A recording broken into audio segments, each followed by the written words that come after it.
guys, welcome back to another video on Obby Creator High School, and in lesson 12 we're going to be going over how to use spin parts correctly. So basically explaining spin parts and also kind of, I don't know, just using them efficiently, let's say.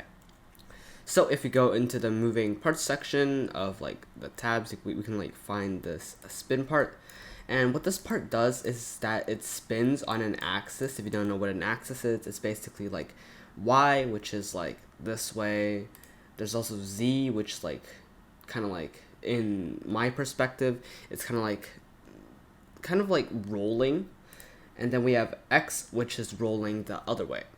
So for just efficiency, I'm going to be using X. And I'll just show you guys how to use them properly. So first off, I am gonna just give an overview on what settings there are for this. So first you can set a using style. You can bounce, and then it kind of bounces to its destination. I don't know what you could use bounce for. Wow, I cannot speak.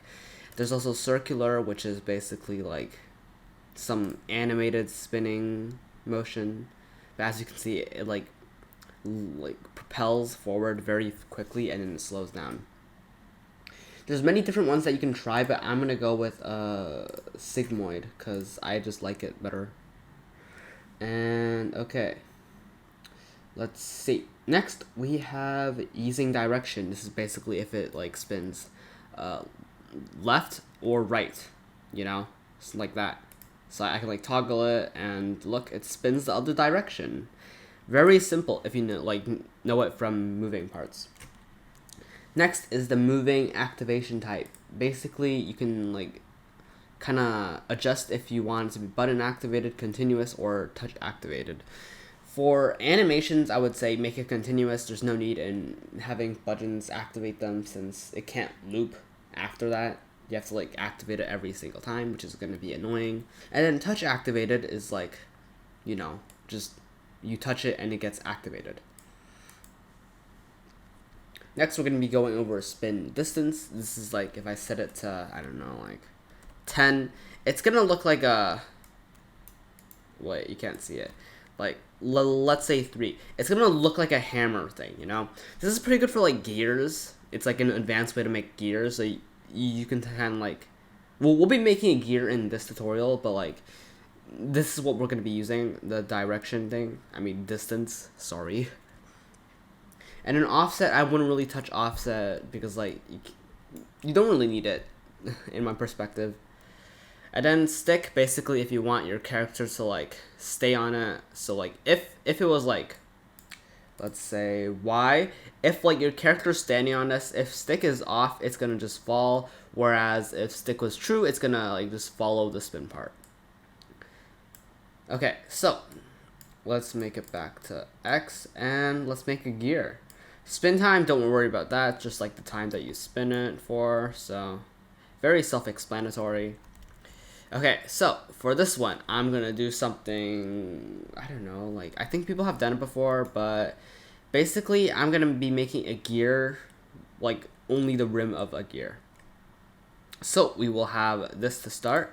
And basically, how you can use these kind of properly is you can turn them, and then just always stay on this one center piece, because if you move it, notice how it's you know, you don't want this because it'll look weird.